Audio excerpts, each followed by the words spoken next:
કારણ કે ગોપાલભાઈ થોડોક ઇન્સ્ટાગ્રામમાં વધારે છે એટલે. તો આજે આપણે એક બીજા ગામમાં આવી ગયા છીએ. વિસાવદર વિધાનસભામાં આપણે મુલાકાત કરી રહ્યા છીએ લોકોની. ત્યાં પાનના ગલે થોડા લોકો બેઠા છે. ચાલો એમને મળીએ અને પૂછીએ આપણે કે અત્યારે શું માહોલ છે ચૂંટણીનો. શું માહોલ છે ચૂંટણીનો અત્યારે? માહોલ સારો છે અત્યારે. શું લાગે છે કોની અત્યારે વધારે લહેર ચાલે છે?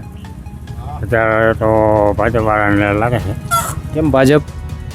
એનો માહોલ વધારે દેખાય છે. તો આ વિધાનસભામાં તો ગોપાલભાઈ ઇટાલિયા ચૂંટાઈને આવ્યા છે આમ આદમી પાર્ટી. તો એમનો અત્યારે હવે પ્રભાવ છે કે નથી? અમને તો 100% લાગે છે ભાજપવાળાનું. આવું તમારી પાસે આવું શું લાગે છે આપને? શું માહોલ છે અત્યારે? ભાજપનું જોર વધારે હોય એવું લાગે છે. કારણ છે ભાજપના જૂના કામ કાર્યકર્તાઓના કામ એટલે. અચ્છા, તો ગોપાલભાઈનું શું કામકાજ છે કે ચૂંટાઈને આવ્યા પછી કંઈ દેખાતા નથી? ગોપાલભાઈ અમારા અહીંયા 3 કિલોમીટરનો રસ્તો બનાવવાનો છે, બનાવી દે તો અમે ગોપાલભાઈ કામ કર્યું. ક્યાં બનાવવાનો છે? કયો એટલે જોવે તો કદાચ બનાવી દે. અહીંથી હાલો એટલે આગળ ખબર પડી જાય. 3 કિલોમીટરનો રસ્તો છે અહીંયા. બરાબર. શું લાગે છે આપને? શું માહોલ છે? ભાજપનો જ માહોલ છે અહીંયા કણે. ગામમાં જ માહોલ છે કે આખી વિધાનસભામાં? વિધાનસભામાં. શું એવું કારણ શું છે કે ભાજપ?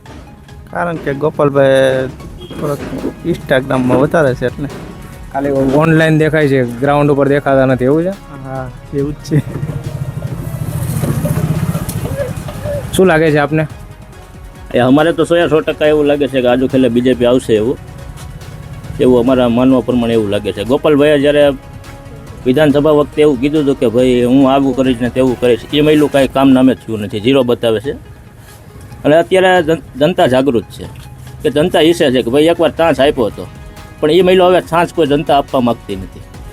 કે ભાઈ ગોપાલભાઈ એમ કીધું હું આવીશ તો આવું કરે. એટલે એક જ કરે છે ગોપાલભાઈ કે સોશિયલ મીડિયામાં નેગેટિવ બધું ફેલાવીને પબ્લિકને ગુમરાહ કરવાના ધંધા કરે છે. પણ આજુ ખેલે 100% એવું માનવું છે કે બીજેપીનો માહોલ વધારે બતાવે છે અને બીજેપી આવશે, 100% આવશે. ગોપાલભાઈ તો કહે છે હું ભણેલો ગણેલો છું ને બહુ કામ કરી દઈશ. એ ભણેલા ગણેલા છે, એ બધી વાત સાચી છે. એ કહે છે ભણેલ ગણેલો છો, પણ એ ખાલી એમ કહેતા એ તો ત્યાંથી ચૂંટણી પહેલાં તો એવું કહેતા હતા કે હું એકવાર વિધાનસભા ધૂણાવીશ. પણ એવું એ મહિલું કાંઈ છે નહીં. 0% કામ નામે 0%. આ વિસાવદરની અંદર ગોપાલભાઈ આવેલા 10 મહિના થઈ ગયા છે. કઈ જગ્યા ઉપર એવું નથી કે ગોપાલભાઈ એવું કીધું કે હું આ જગ્યા ઉપર ખાસ મુહૂર્ત કરીને જાઉં છું એમ. અને ભાજપે ખૂબ અનેક કામો વિકાસના કરેલા છે. અને જ્યારે કોઈ બી સત્તા ઉપર હોય કે ન હોય તો પણ ભાજપ સરકારે કામ કરેલા છે. તો ગોપાલભાઈ ચૂંટાયા પછી દેખાણા છે કે સુરત જ જઈએ છે? બસ ખાલી દેખાવાનું, સોશિયલ મીડિયા ઉપર દેખાવાનું, બાકી કાંઈ નહીં. આવે ને મોટી કરીને વયો જવાનું. આવા ચૂંટણી ટાણે હવે 1-2 વાર આવશે, લોકોને ગુમરાહ કરીને ચાલ્યા જશે. તો ભાજપના એવા કયા કામ છે જેના લીધે તમે ભાજપને સપોર્ટ કરો છો? ભાજપે અનેક વસ્તુ માટે, ખેડૂતો માટે, રમેશને માટે સહાયમાં આર્થિક રીતે જ્યારે કોઈ બી વરસાદની આફતી આવેલી છે ત્યારે વરસાદ ટાણે ખેડૂતને સરકારે 10,000 રૂપિયા કરોડની સહાય આપેલી છે. રોડ રસ્તા સારા છે અને રમેશને માટે ભાજપ કામ માટે કટિબંધ ખડી રહે છે. આમાં કે પિક્ચરમાં કોંગ્રેસ તો દેખાતું જ નથી? નહીં, કોંગ્રેસ નામે પૂરું થઈ ગયું જો હવે. કોંગ્રેસને ભૂલી જવાની છે.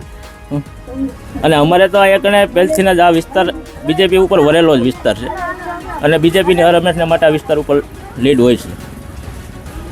બસ આપણે બીજા ભાઈને બી પૂછીએ શું લાગે છે, શું માહોલ છે અત્યારે? ભાજપ જીતશે. ભાજપ? કારણ શું? એનું કામ સારા છે અને આમ આદમી પાર્ટી સારી જાય.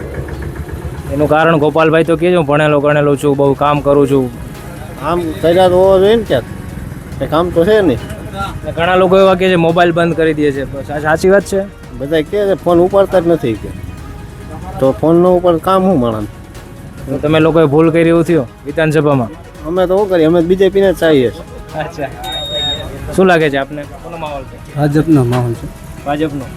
શું કામ એવા કર્યા છે ભાજપે? બધા કામ, રોડ રસ્તા, ખેડૂત માટે સહાય.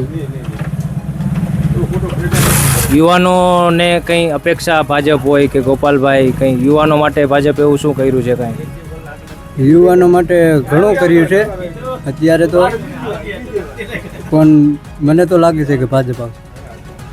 ઘણા બધા લોકો વચ્ચે એક નારાજગી જોવા મળેલી છે, બાકી બધા લોકો ભાજપને સપોર્ટ કરે છે. અને એક વસ્તુ નોટ કરવા જેવી છે કે કોંગ્રેસનો અહીંયા કોઈ નામો નિશાન નથી.